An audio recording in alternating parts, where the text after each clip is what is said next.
If your job at a healthcare facility includes disinfecting against viruses, you know prevention is the best medicine. And maintaining healthy spaces starts with a healthy cleaning routine. Grainger's world-class supply chain helps ensure you have the quality products you need when you need them. From disinfectants and cleaning supplies to personal protective equipment, so you can help deliver a clean bill of health. Call 1-800-GRAINGER, click Grainger.com, or just stop by. Grainger, for the ones who get it done. You're back up. All right. And Hey. we are back after a couple of weeks off. Yes, we are. Thanks. It's been a month and a half. Yeah, it was February the last time we did a podcast. This is the best we've looked. This camera's pretty good. I know this is we're using the big boy camera today. Hey. Yeah, thank you for the patience. I'm going to reshare this real quick. Yeah. And but we are happy to be back and running again, aren't we? Yeah, just in time for the playoffs. We get into the last 9 or 10 games of the regular season. So we're back just in time for the Stanley Cup playoffs to start. I think it's April 20th is when the playoffs actually start. Mm-hmm. So, yeah, thank you to everybody for your patience with us. But we are back, Carson and I, doing the Best Boy Center Ice podcast. While Carson gets things going on his phone, we'd like to, of course, thank the Refocused Radio Network. That's where you can go back and see this podcast tomorrow, and also past podcasts that we've done for the Best Boy Center Ice podcast on our YouTube channel. That's on there. It's just good to be back here in the studio. I will say it's been a minute since we. Yeah. It seems like it's been I'm going to be open and honest. We took a break because I was having some health issues, and you talked about that on your TikTok that you made the Facebook about. Yeah. So, I'm back. I'm not 100%, but we're getting there, and he's doing a lot better than everybody expected him to this quick. So. Yeah. And I talked to Carson the other day, and I said, I think we should do a podcast on Tuesday, and he was like, "Yep, let's do it." Yeah, this break for us came at the right time. Yeah. Honestly, it's never a good reason for health issues, obviously, but we needed the break. I think, Dad got his stuff kind of taken care of and is getting on the mend with his procedure. He has another one tomorrow, a minor one though. So the biggest one was already done. Mm-hmm. And then for me, I just leased a new apartment. And so getting everything taken care of with that, going back and forth from there to work and home. It's just, It has been pretty tiring. So it's nice to have that. We did have a little break, but this is the biggest time of the year for hockey season. So we're glad to be back now, and hopefully should be consistently the rest of the way. Yeah. We may, if anything, possibly next week, depending on how he's feeling after his procedure. He has tomorrow if he's good to go, but he should probably most likely be good to go. And so we should be in for the rest of this playoff. Well, the last couple weeks of the regular season and full playoffs, we're full steam ahead. You know what? That was just a sign. You know what? You just needed to get patched up real quick, like the players do, and be ready. It's kind of like they put they're going to sit McDavid out until the last couple of games of the regular season, and get him ready for the playoffs. They put you on LTIR, except you're not getting paid. If I get paid, yeah. If I could get paid for being on LT, and then you would get the benefit of having extra money too to spend. But in all seriousness, it's good to be back. I'm glad we're back doing what we love to do, and that's doing the show. So, we'll get back on it here shortly and get everything. Yeah, started. we're gonna take a look in a bit, and I love these. If the playoffs started today, so we're gonna do if the playoffs started today and take a look at the matchups that are as of right now before anything starts. So let's. Do you want to start with that? Because that's the most I'll get into some stuff about the orders, and But there's been a lot of stuff that's happened since we came on.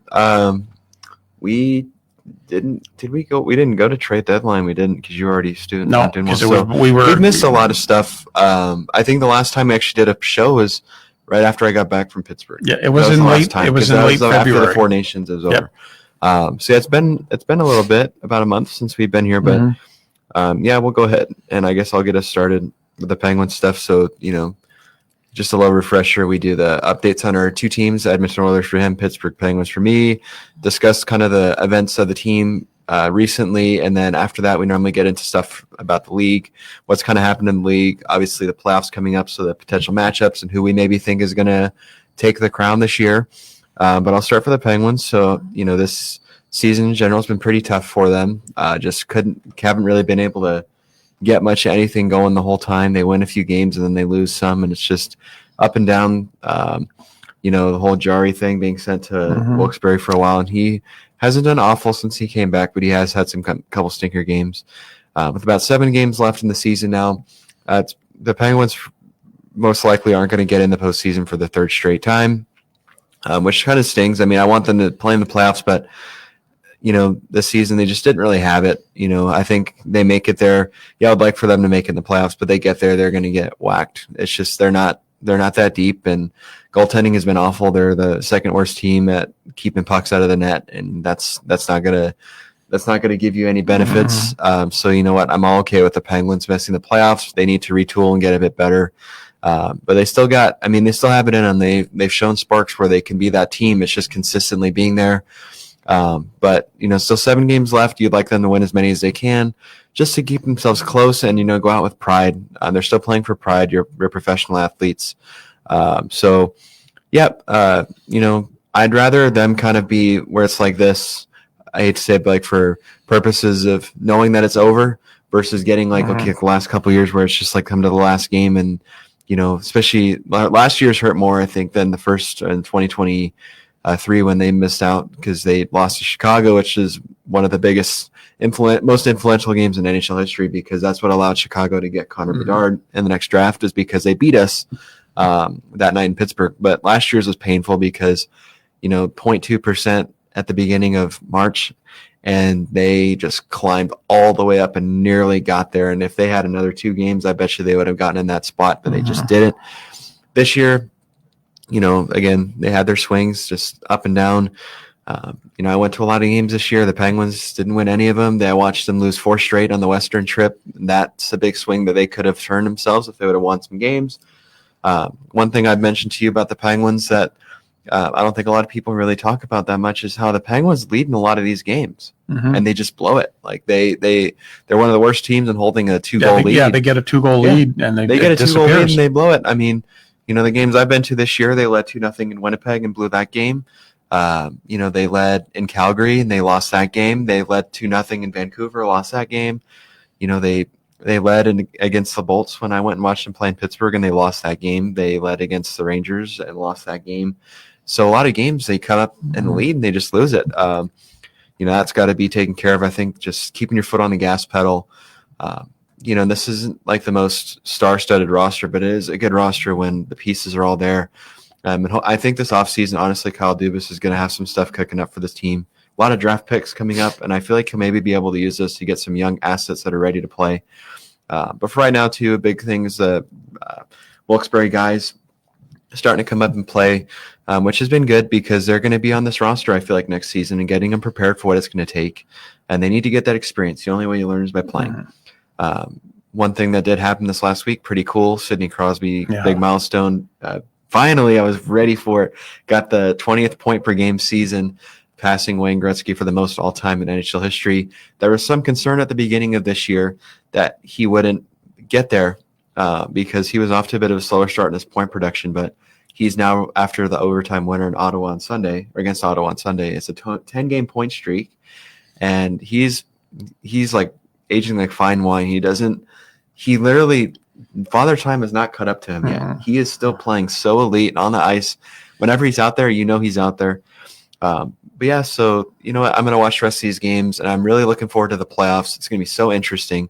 But, for now, I'm just watching the Penguins hopefully win the last few games they got and be ready to start again next season. For now, this week, the Penguins only have 2 games the rest of this week. They have a few days off after they won 1-0 against Ottawa on Sunday, which was a very great game, actually, for a 1-0 game. But they head to Missouri to play St. Louis on Thursday night, which that'll be a tough game because the Blues have been the hottest team in the league. They are rolling, absolutely rolling. Right at the right time, too. Yeah, so that's going to be a tough game, but, I'm looking for that to be a good one. The Penguins beat the Blues earlier this season when they played in Pittsburgh already. And then Saturday, I will be on my roadie with a couple of my buddies, or my friends I used to work with at Academy, to Dallas to watch the Penguins take on the Stars on Saturday afternoon. I'm really excited. Obviously, last game of the season for the Penguins that I'll be watching in person, which I'm excited. I always love watching them play, no matter where they are in the standings. This will also be pretty cool. This will be marking game number 10 of the NHL season I've been to this year. So that's cool to hit the double digits. But nonetheless, it'll be cool taking two of my friends that and American Airlines. Yeah, Center it's a beautiful arena. One of the best arenas for hockey. Take two of my friends with me that I've known for a long time, and we worked together in retail for years. And they went to one of the Stars games with me when the Penguins played them a few years ago. So they're not really hockey novices, but they love watching it. It's great to take friends up there to go and enjoy the day. It's a day trip. We'll come back that night after the game, but to spend time with your friends and make a good memory. So I'm excited, and hopefully finally get to see a Penguin win. Yeah, that would be so good. That'd be great. Great way to end the season. Yeah, and I'll take the Sid hot streak right now because he's producing points, and that's what I always like to see. But yep, that's what we got on the docket. So I'm not really mad about the way it's gone. It's just kind of the way it goes for teams. You kind of are on the high of winning the cups, and it starts to come down. But this Penguins team, as long as it has the likes of Sid, Gino, and Letang on it, it's still a competitive. You're gonna, after the Penguins had got, two back-to-backs, cups in a decade it's almost. Teams are gonna catch up. Yeah. Teams are gonna get better, and the Penguins can't hold on to that. You can't do a New York Islander 4 in a row. You can't do a Montreal Canadiens 5 in a row. Yeah. It's just impossible to do that now with the parity in the league. Because you look at all the teams for the most part right now that are good, and no shaming on them either. It's just the way it goes. But a lot of the teams that are good now, besides maybe Tampa Bay, weren't very good 7-8 years ago. No. It's just the way it's the parity of the league. It's how it works. But like the Oilers after their cup run in 2006, they fell off the table big time. And you know what? And they've picked it up here since in the last decade. But that's why we love watching hockey, is because there's no parity in hockey. It literally it always changes. Whereas the NBA, same teams for the most part, always good. Yeah. The market's a lot bigger. NFL, a lot of the same teams nowadays are always the good teams. No matter there's how long it's been since the Cleveland Browns have been a good football team. It's stuff like that. But the NHL, you have stories every year that just that make it up. Look at last year, Vancouver Canucks. Yeah. All right, and then now this year they're probably not going to make the playoffs. The Rangers probably. Boston second last in the conference. Boston's not good. So you get teams who are like, you have Boston and New York who were at one time recently President's Cup winners, and now they're not making the playoffs. And you got young guys like the St. Louis crew that's coming up. Minnesota's going to come up. You've got even Utah Ottawa. A couple years. Yeah, Utah, Ottawa is Montreal, coming back. Possibly Montreal. So you're getting a little bit, and you're still getting some of the old blood, like the Oilers and the Panthers and the Bolts, but you're getting the new teams. And Washington, after barely squeaking in, and then the first team to qualify, and going to probably get the East. These, even the teams that are going to be the wild cards, they're not going to be any pushaways. These are going to be good teams. But last thing on the Penguins, and we'll jump to your Oilers stuff. I got to give Kyle Dubas a lot of credit, though, honestly, for what he came into when he got here. He has made some great decisions and gotten a lot of assets, and as well younger guys for basically nothing. Like Thomas Fino was a great addition. So far, Timmins and Dewar from Toronto, when we only gave him a 3rd or 4th round pick in the Boston deal with Carlo and stuff, that's been great. The only big deal people frown upon is the Erik Karlsson deal, which, I get sometimes where he doesn't look awesome, but then there's the times where he's like, this is why we got him, because he's elite at what he does. Just last few games of the season, I'm excited to see what they do and retool for next year. But now we'll go on to your good old Edmonton Oilers, and then we'll jump to the league because there's a lot of stuff. There's a lot of stuff going on. So the Oilers, as we head into tonight, they are third in the Pacific Vegas tonight, right? Yeah, in Vegas tonight. They're third in the Pacific, a couple of back of the Kings. So the Kings and the Oilers are going back and forth. The Knights are like 9 points ahead of the Oilers. So you're basically playing for second. Yeah, you're playing for home ice in the first round between Edmonton and LA. Be the 4th year in a row that Edmonton and LA play in the first round. So that's become a pretty good rivalry. So right now you're not going to catch Vegas. But you can, I think it's going to be very important for either team to get home ice, and because that's going to make, because the Oilers. I think it matters more for the Kings, though. Yeah, I think because the Oilers have proven that they can win in LA. Yeah, the Kings. I think are a better road team than a home team record-wise. Yes. And so, but the Oilers have shown that they can win on the road in big games. So either way, it's going to be a great series. I don't think as much in the NHL home ice matters as much anymore. I really don't. No.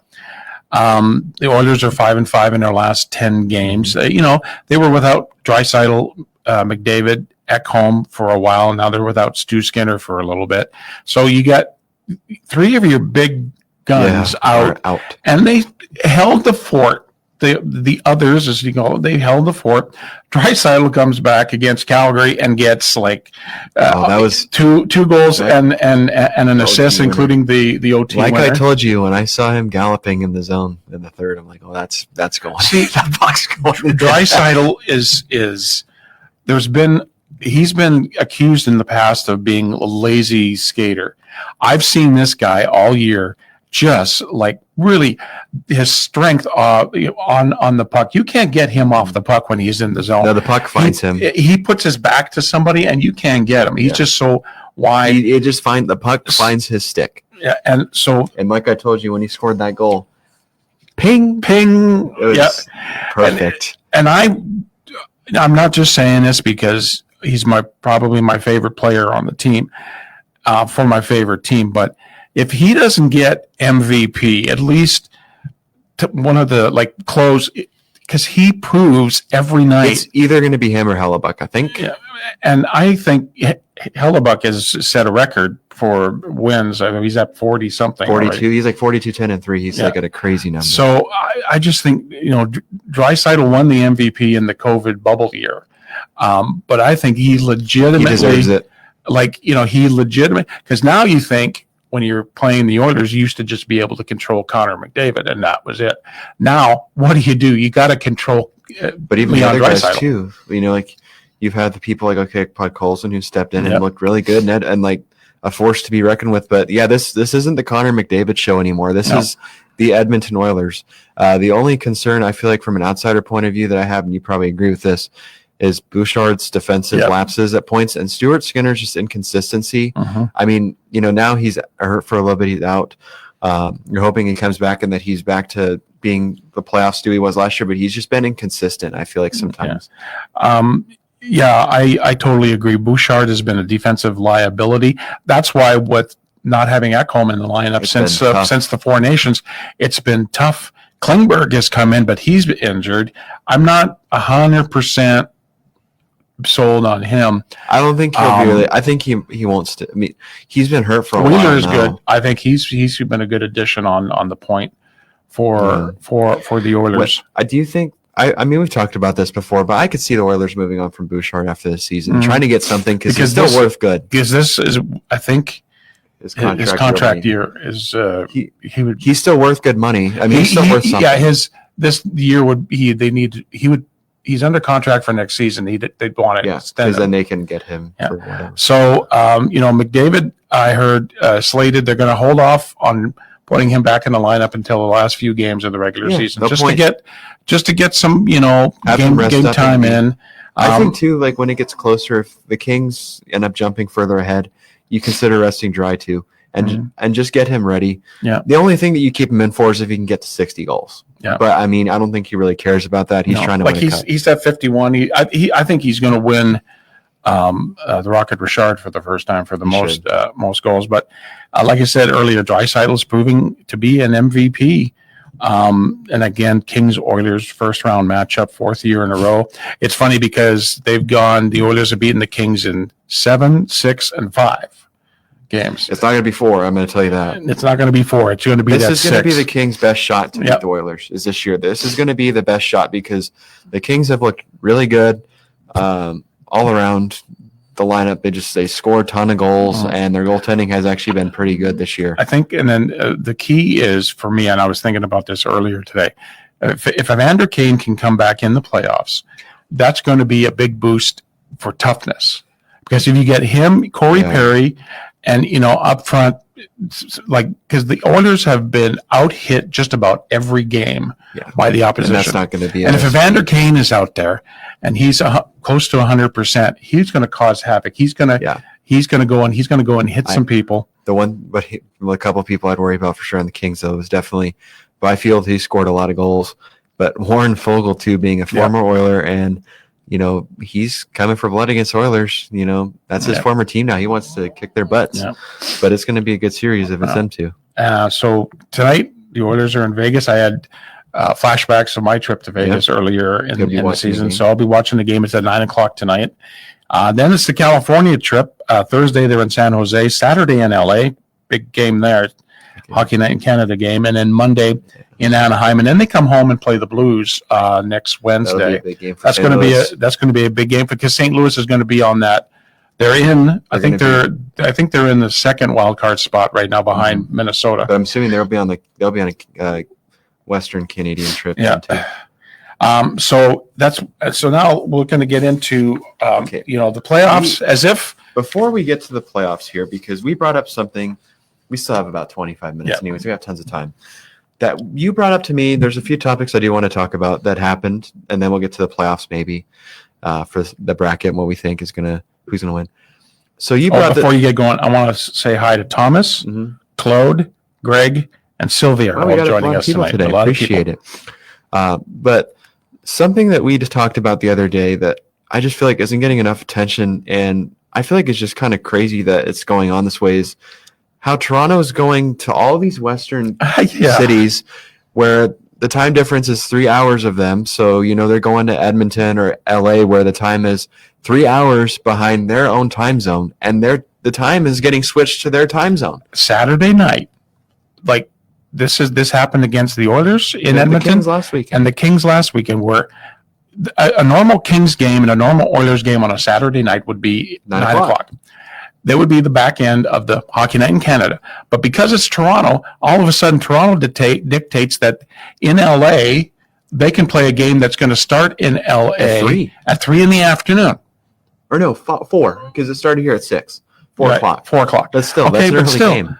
But when I looked at the thing and I said Toronto at 6 again in LA, I was like, there is something. The NHL is favoring the Maple Leafs for some reason to give them prime. I guess let's face it, and all Canadians know 6 p.m. is prime time on Saturday night. That's Hockey Night in Canada night. It's tradition. You want to play at 6 o'clock. And the Leafs, for some reason, no one else gets that kind of. Even Montreal doesn't. If Montreal's on the road, they have to play a night game. So it's just Toronto. But I don't know. Like you said it when it happened in Edmonton. Doesn't the home team get the call if they want to move it or not? Like Toronto should ask, can we move it to 6? Which I understand that the players might like playing earlier in the afternoon, especially if you're in LA. You get done at 6:30, 7 o'clock, but. Toronto's getting their schedule, their exact schedule, and they're the road team. So then what they should do then is have every Eastern team and Western team play at 6 o'clock every game. Yeah. And not have any 9 o'clock starts anymore, because it's an unfair advantage where Toronto's getting to play on their own time stamp, whereas everybody else doesn't get to do that. The Edmonton Oilers, the best Canadian team, don't get to do that. They don't have the luxury of getting to do that when they go on the road. They have to play these wacky schedules instead of, if they're going to the Eastern side, they don't have to play they're not playing at 9 o'clock. They're playing at the Eastern time. Yeah. But for whatever reason, Toronto's getting the benefit of the doubt there. And all I have to say on that is, when's the last time the Leafs have won a Stanley Cup? Yeah, 50,000 years ago. Yeah. So, I mean, it doesn't, to me, it's ridiculous that they're even getting away with that. I understand in the playoffs, obviously East and even when it gets to the Cup final, you're going to put it on a primetime slot because people are going to watch that game. Mm-hmm.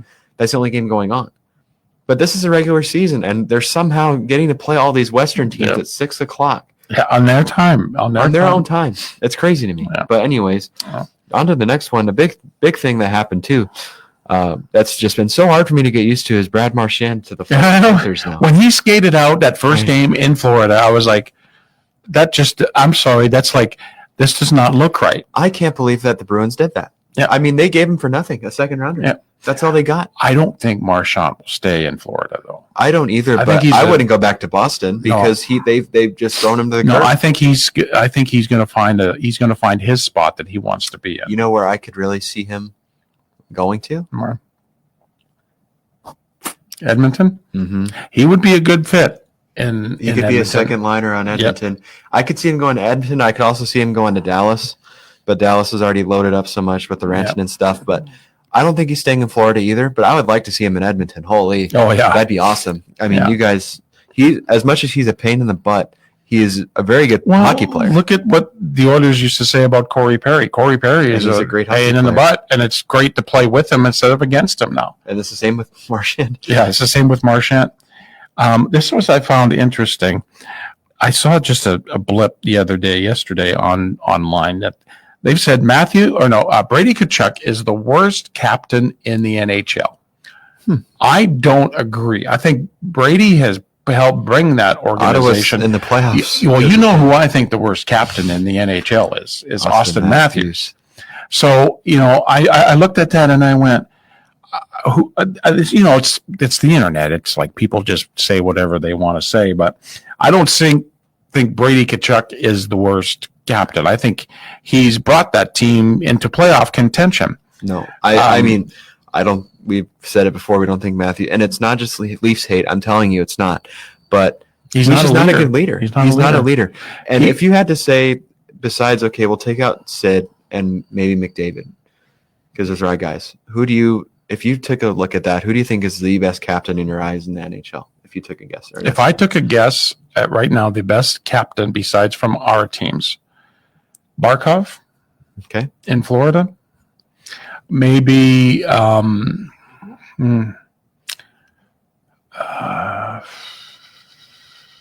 Jamie Benn. Yeah, he's been a captain in Dallas. I've got a wild card for mine.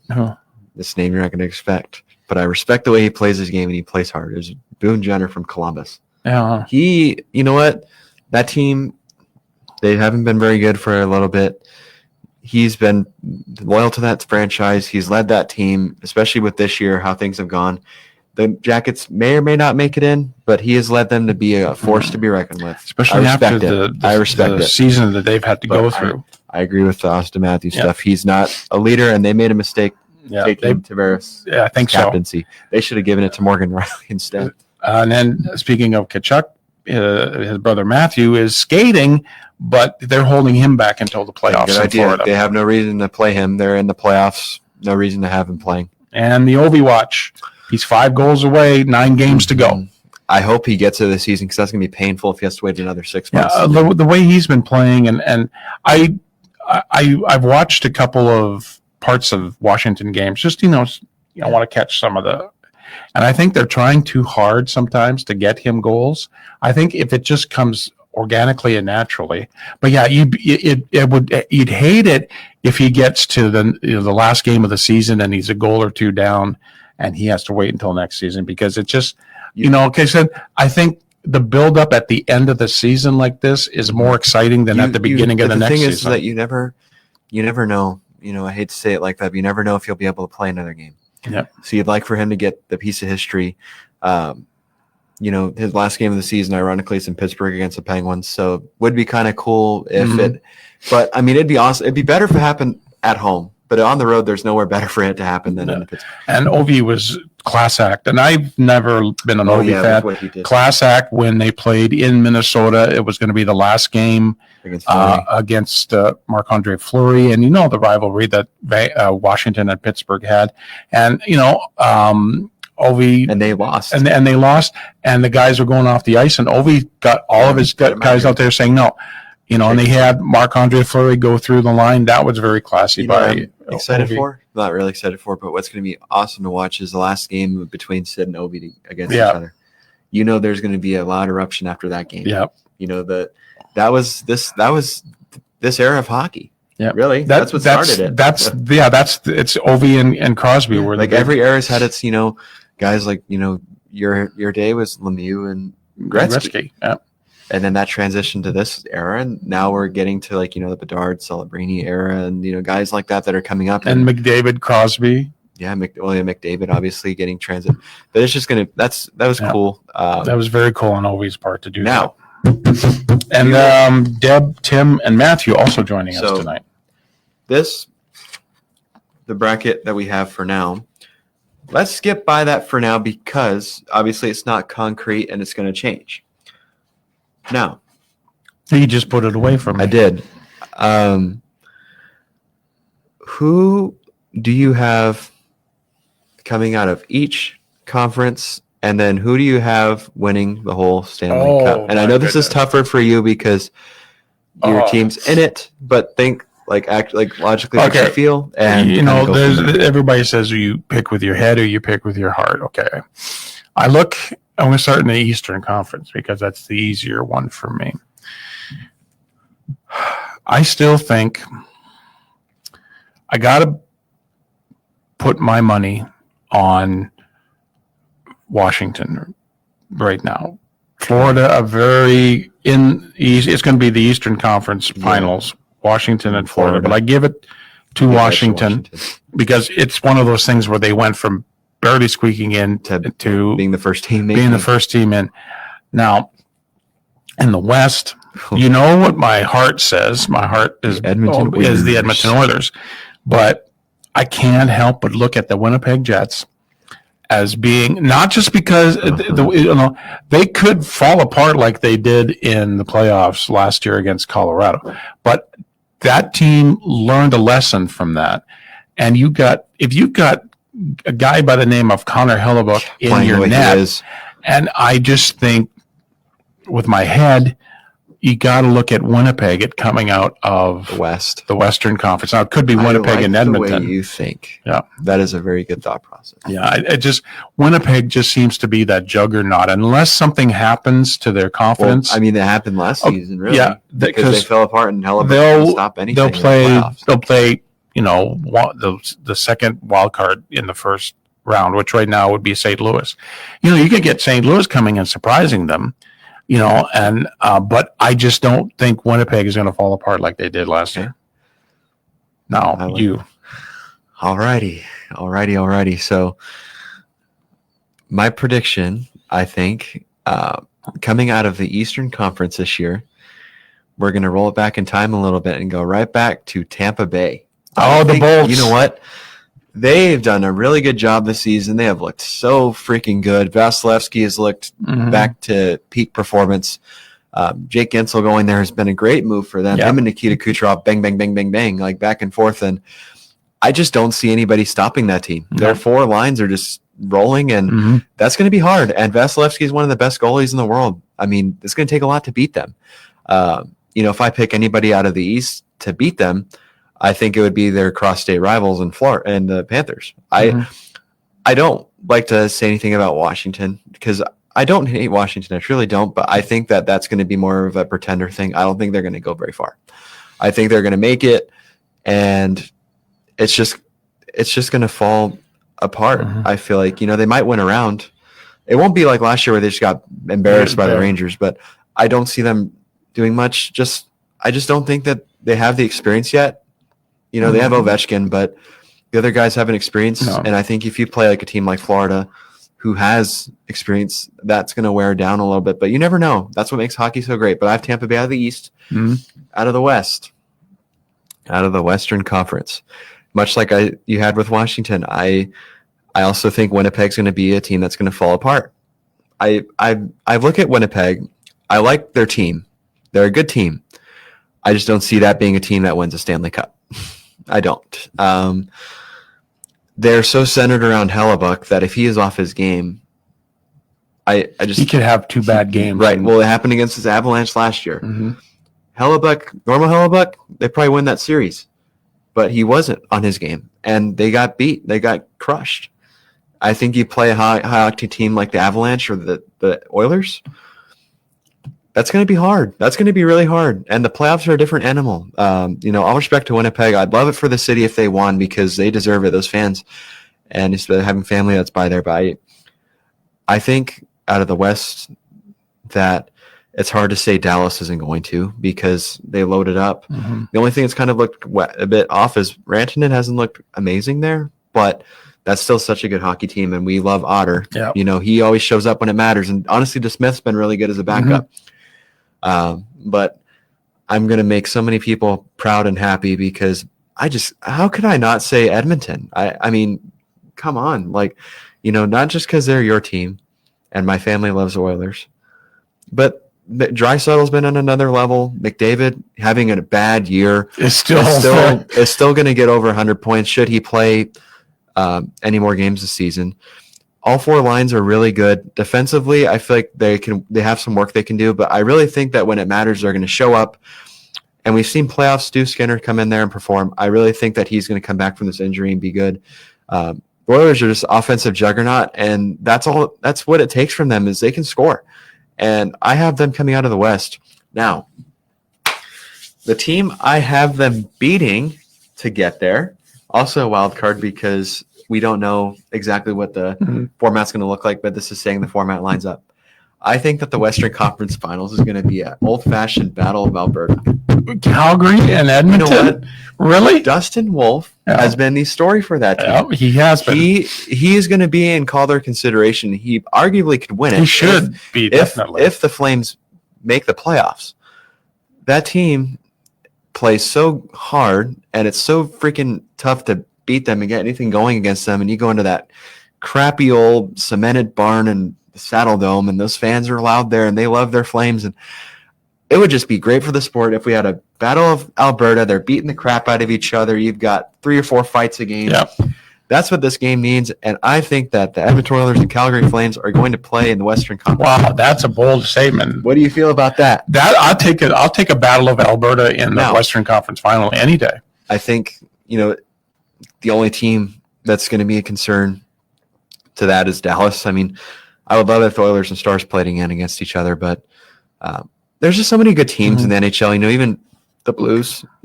Okay, so who would be your team that could be the scary team that could? Oh my God, they're not supposed to do this, and they're not supposed to get to the third round. Toronto. Maybe. I mean, yeah. Is there any other answer? Yeah, because all the other teams in there pretty much have. Mm-hmm. The Panthers just won a Stanley Cup. The Oilers made it to the Cup final. Bolts just won a couple Stanley Cups. Dallas has been to the Western Conference Finals a couple of years in a row. Right? Washington not that long ago won a Stanley Cup. St. Louis just won a Stanley Cup a few years ago. Calgary's made it pretty far in the playoffs before. Who else am I missing from the East? I'm trying to think of. Carolina made it to the conference finals a couple times. The Devils. Not really, but I don't expect much out of the Devils. To be honest, Jack Hughes is out. So, I mean, that's brutal for them. Hard. That's very hard for them. Yeah, I mean, I guess I would have to say the Devils then, honestly, because I don't have faith in the Leafs to do anything.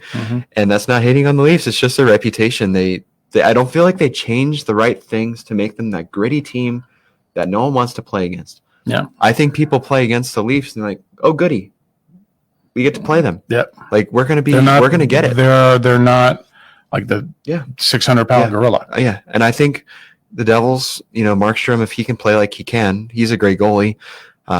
One team, I think, out of all of them, honestly, that's gonna really fall the most,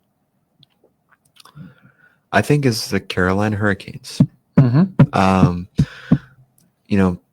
They play a hard game. It's hard to get anything going against that team because they pound you as soon as you touch the puck. But, again, I'm just a fan, a novice. I love watching the game. I look at that team. I just don't see what makes them a Stanley Cup champion. Yeah, I don't see it either. They're now, no disrespect. Number one, that storied franchise, their fans are great fans. They support that team. Brendan Moore's an amazing coach. They've got great players, but I just don't see them being that Stanley Cup team. They don't have that main X factor that a lot of these teams have. I could go down the list. Every team basically besides them has that X factor. You go McDavid, McKinnon, you go for Dallas, Robertson, Hintz. How many of those guys have they got like that? Kucherov for Tampa Bay, Dustin Wolf is Calgary's X guy. Same with Winnipeg. They got Hellebuck and Ovechkin with Washington. Even Heischer with the Devils. If Jack Hughes were in there, it would be Jack Hughes. I look at the Canes and I'm like, who is their X factor? I don't know who that is. Yeah, they've got a ton of great players like Jarvis, Aho. even Slavin, great defensive player, best defensive player in the league, in my opinion. But I don't see that X factor that makes the difference. And that's what every team needs, is that X factor. Now, I could be wrong. That's what makes the sport so beautiful. I don't want to be wrong. Well, I wouldn't care if I'm wrong, but that's what I think. Yeah. Now, what's your team that's going to shit the bed? Okay, I think my team that's going to crap the bed is Oilers. going to be the Toronto Maple Leafs. Of course, I think are going to crap the bed, and I think Why? the team. It's just because that's Toronto. There's a stigma behind that organization that they cannot. They black look magic. Great in it's like Minnesota, the Wild. Yeah, they it's start like every season they off look super good. Great in the regular season. And then they just completely fall apart. If you look at that Boston series last year, and Austin Matthews, how many games did he miss for undisclosed, sickness? That's like you're in a game Playoff 7 stage. situation, game 6, game 7 situation. You're fighting for your playoff lives. You're going to go out there and like do a Michael Jordan flu game.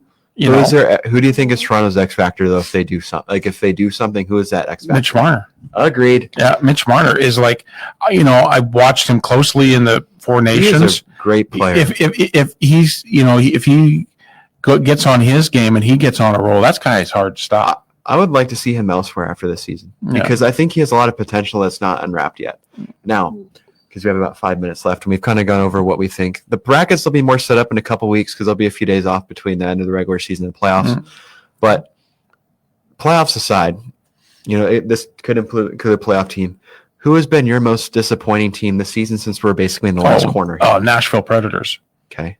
For me, it's Nashville's been, after all the money they spent in the offseason, that's been probably the most disappointing team because they never got good. They never got good. I think they were one of the only teams besides, San Jose, Chicago. It was San Jose. Well, in the bottom that didn't have, at least wasn't in a playoff spot. Yeah, it seems like Chicago and San Jose are building. You expect them to be in the bottom. I will say the Sharks have been a fun team. Yeah. Now you know who mine is? Who? The Boston Bruins. Yeah, they have. You know what? They had so much going for them, and they blew it. It seems like up to this point they made the wrong decision in getting rid of Linus Ullmark and keeping Swayman. No dig to him either, but that was such a great tandem, and for whatever reason they broke it up. They got rid of Marchand, and I'm hoping he doesn't go back there because they threw him like he was nothing. Yep. Pasternak's there, and he might want to go somewhere else because he wants to win a cup, and he's been there for so long. Mm-hmm. This was their last chance, and they blew it. Yep. Bad. And now the Boston Bruins, in my opinion, are going to be an awful team for a while because Don Sweeney didn't build them very well, and he didn't anticipate any of this kind of stuff happening, made the wrong moves. Boston's going to be, I don't think, very good for a while. No. But that's been tough. Yeah, they're not the whether they win. They weren't the big bad Bruins like they used to be. No, and I totally agree with you. I think Boston has been one of the more. I could say Vancouver too, but Vancouver. They've been in that position. It was okay. I hate to say it. I love Rick Tocchet as a coach. I met him and known him when I lived in Phoenix, and he was out there. That was a movie. He's a great guy, but it was a one and done deal last year for Vancouver. It was just like there's just too much, I think, going on there. Yeah, there's too many cancers in that locker room that they. Yeah, I really think if you look at any of the teams, Vancouver's probably in a lot of people's lists where they don't want to go. Yeah, so it's going to be funny if things work out. Okay, there's 7 Canadian teams. Yeah, no, all of them would be in technic, maybe. 6. Six could. That's the first time in I can't tell you how many years. Yeah, because it's been forever since Ottawa and Montreal. Yeah, so the 6 Canadian teams will make the playoffs if Calgary can bump out either. I think Montreal, it's going to Montreal's got to stay in where they're at. So it's but they're in contention. And I think Calgary will make it. Calgary's going to have to just rely on Minnesota. They got to win a lot of games. Yeah. But that's, this is Boy, it's good to be back. Yeah, it's great to be back. Thank you very much, everybody, for having patience with us. We're gonna kick this thing into high gear when the playoffs go. But who's ready for some playoff? You ready to be turning on your TV at 6 o'clock and flipping between 4 games? Yeah, it's there's so many games going on. It's going to be all over the place. I'm ready. It's going to be our March Madness. Forget March basketball. It's going to be for 2 months. Yeah. So we'll be back on Tuesday with everything pending. Everything should be good. We'll have another show. As we get closer to the playoffs, we'll have a better idea of how we're going to do playoff coverage. And you can get this podcast on the Best Boy Center Ice Podcast YouTube channel tomorrow on the Refocused Radio Network. You can also get it on Spreaker. We're going to continue to do, now he gives me my papers back. We're going to continue to do our post games for Pittsburgh and Edmonton on TikTok. And we just, this has been a dream of mine, I know, and for a long time to do a podcast with this guy. And, I've said it before and I've said it for years. He's probably the best hockey analyst I've heard and seen the best. And I think this guy is the best hockey analyst because unlike me, he doesn't have his papers. Yeah, it's all in his head. He doesn't even go to his phone and do anything. It's all right in there. The encyclopedia. So we really appreciate everybody who joined us. We had a bunch of people joining us today. Yep. We'll be back next Tuesday. And in the meantime, I'll let you say it this time. In between time, everybody have a great hockey night. I didn't give you crap this time for it. Yeah, I've got a one-time reprieve. You did. Now we're back to regular programming next week with me being on. Yeah.